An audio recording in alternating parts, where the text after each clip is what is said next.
Halo teman-teman santuy, pada kesempatan kali ini saya akan merekap serial Kera Sakti Sun Gokong. Siapa sih yang tidak tahu dengan cerita super populer yang satu ini? Adaptasinya banyak banget, alur ceritanya juga sudah banyak dibawakan oleh YouTuber lainnya. Tapi ya Mimin akan mencoba merekapnya juga dengan ciri khas bercerita serial santuy tentunya. Langsung saja ya, tanpa basa-basi yang lebih panjang lagi, inilah dia Kera Sakti versi 1996 yang fenomenal sekaligus penuh nostalgia. Jangan lupa untuk subscribe, komen, dan share video ini bila teman-teman suka. Dan cerita dimulai dengan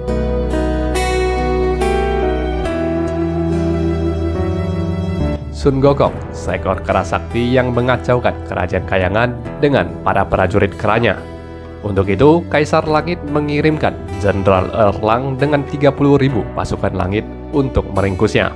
Pertempuran sengit pun tak terhindarkan antara para kera melawan para pejuang Kayangan yang diantaranya ada juga Neca dengan tombak dan roda apinya. Dalam pertarungan itu, Gokong yang usil sempat mengecoh Dewa Erlang dengan merubah wujudnya menjadi sebuah biara. Tapi Erlang adalah Dewa Langit yang tidak bisa ditipu.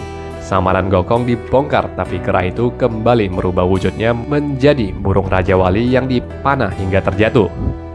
Namun, Gokong hanya iseng dan mempermainkan Erlang hingga licik. Ayah Neca yang juga seorang jenderal langit mengancam Gokong dengan semua rakyat kera yang telah ia tawan di dalam pagoda saktinya. Demi rakyatnya, Gokong menyerah dan dia diserahkan kepada Taisang Laucin atau orang tua Taisang yang memasaknya di dalam tungku api. Rencananya, Gokong akan dibakar sampai menjadi debu di dalam tungku itu.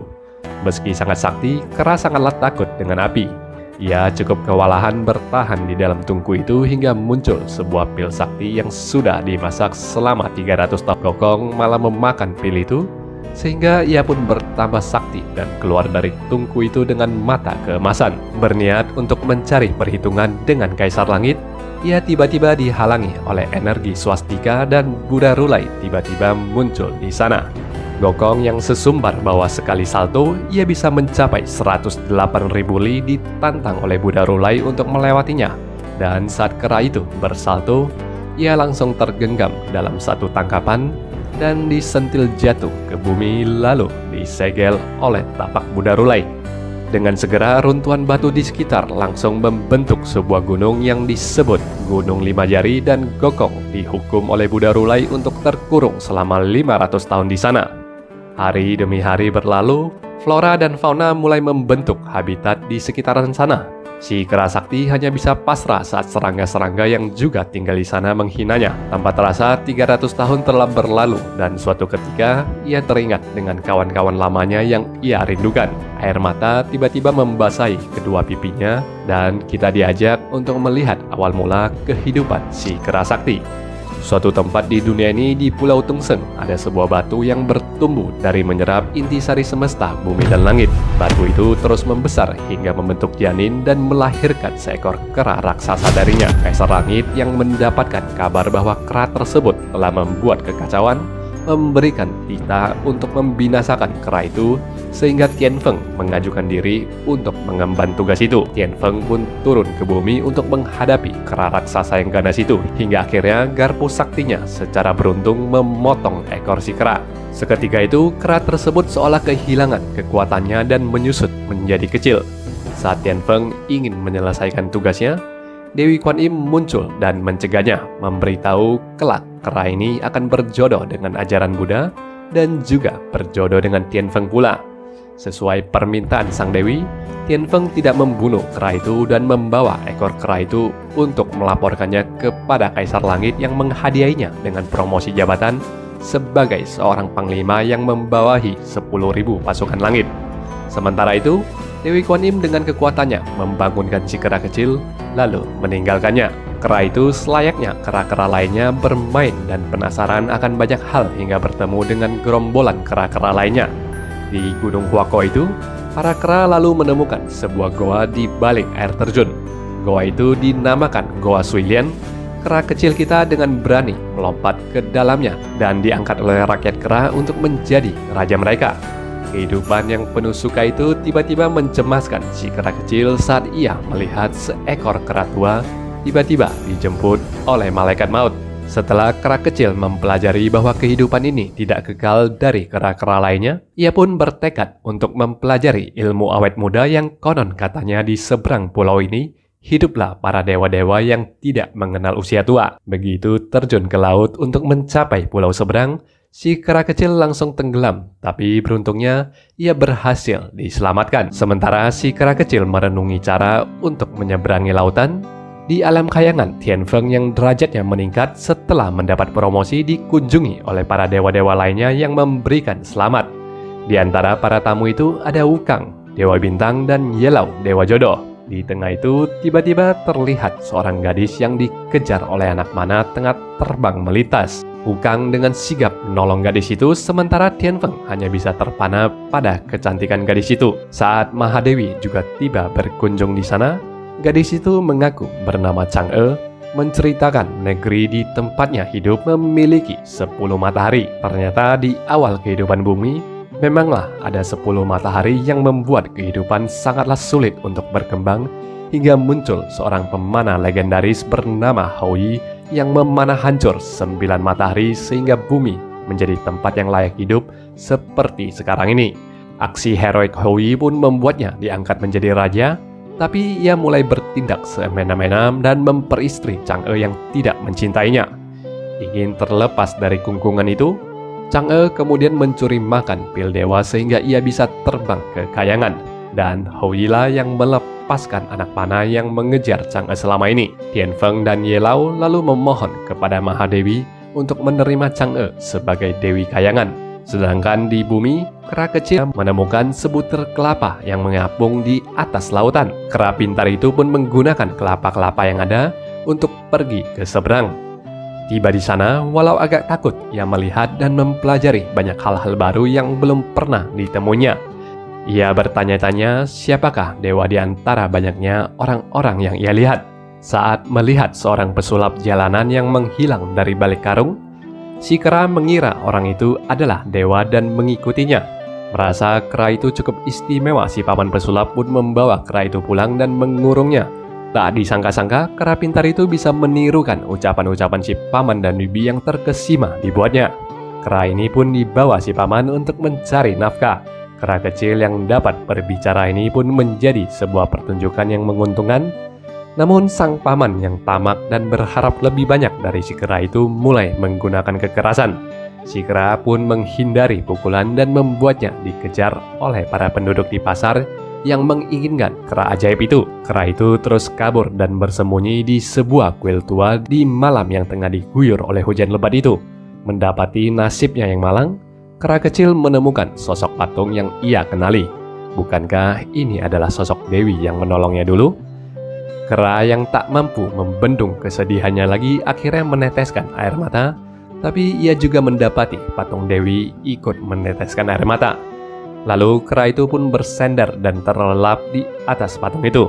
Keesokan paginya, penduduk yang berbondong-bondong ingin bersembayang kepada Dewi Kuan Im menemukan kera kecil itu yang segera kabur dari sana. Sampai ia tiba di sebuah puncak kuil yang terdapat patung Dewi Kuan Im yang lain. Di tengah ia tidak berdaya dan hampir tertangkap. Dari patung itu tiba-tiba muncul seekor keledai yang membawa si kera terbang ke angkasa, membuat para penduduk kaget dan bersujud memuji. Si kera dibawa hingga sampai di sebuah kuil Tao. Si kera pun bertemu dengan Gumoong kecil, si Raja Kerbau, Putri Kipas, Dewa Tanah, Dewa Malam, dan dewa-dewa lainnya. Sang guru pembimbing para dewa-dewa kecil itu adalah Mahaguru Bodhi. Sementara anak-anak lainnya begitu terkesan melihat kera kecil yang dapat berbicara.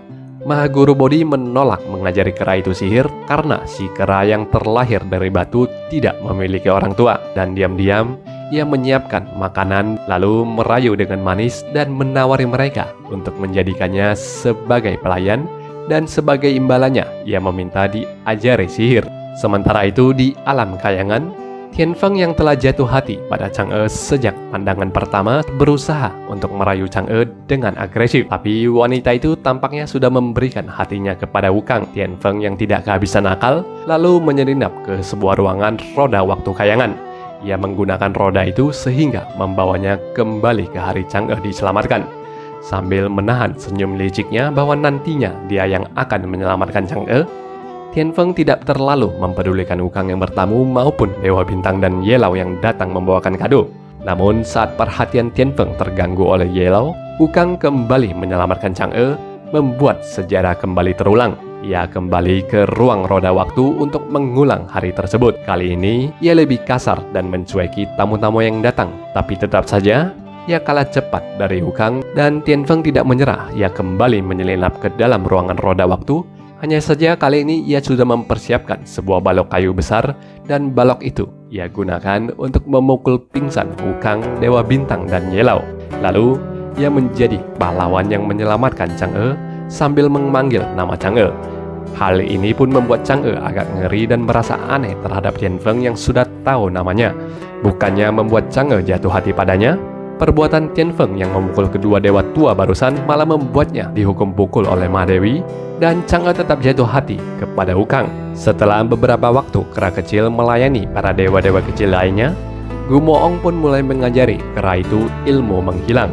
Setelah memperagakan jurus dan rapalannya, kerbau kecil itu hanya mampu menghilangkan sedikit bagian tubuhnya, membuatnya ditertawakan oleh teman-temannya. Saat kera kecil memeragakan ilmu itu, dalam satu kali hentakan saja, kera itu sudah langsung berhasil. Dan di hentakan keduanya, hanya ekor kera itu saja yang kelihatan. Sang Mahaguru Bodhi yang mendapati murid-muridnya yang terlalu berisik di malam itu, menemukan kera kecil yang rupanya masih belum pergi dari sekolahnya. Kali ini murid-murid sang guru berlutut dan memohon guru mereka untuk mengajari kera pintar itu.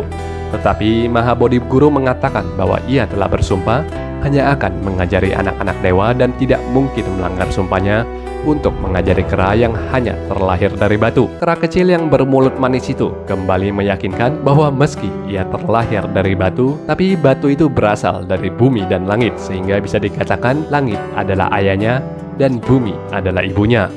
Mahaguru Bodhi pun terkesan dengan ucapan itu dan setelah menghitung dengan jarinya untuk memastikan, ia akhirnya tahu kalau kera ini terlahir dari batu yang menyerap saripati semesta dan mengangkatnya menjadi murid, memberikan marga Sun dan nama Gokong kepada kera itu. Sejak hari itu, Sun Gokong pun belajar banyak hal dari Mahaguru Bodhi, mulai dari ilmu menghilang, ilmu menembus bumi, ilmu menembus dinding, ilmu menaiki awan kinton, dan berbagai ilmu-ilmu sihir lainnya. Gokong juga sangat dekat dengan teman-temannya serta bersahabat dengan Putri Kipas dan Raja Kerbau. Suatu hari, Mahaguru Bodhi mengumpulkan semua muridnya menanyakan ilmu apa yang ingin murid-muridnya dalami, dan semua orang di ruangan itu cukup terkejut saat mendengarkan Gokong ingin mendalami ilmu awet muda demi menjaga para rakyat keranya.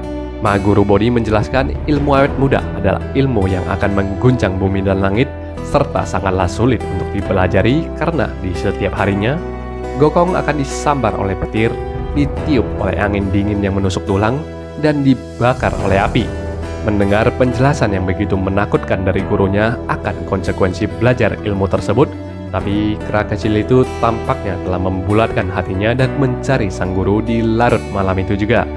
Tampak sang guru yang bangga terhadap keberanian dan keteguhan hati Gokong. Sang guru kemudian mengatakan dengan kemampuannya ini, ia tidak akan mampu mengajari Gokong ilmu awet muda.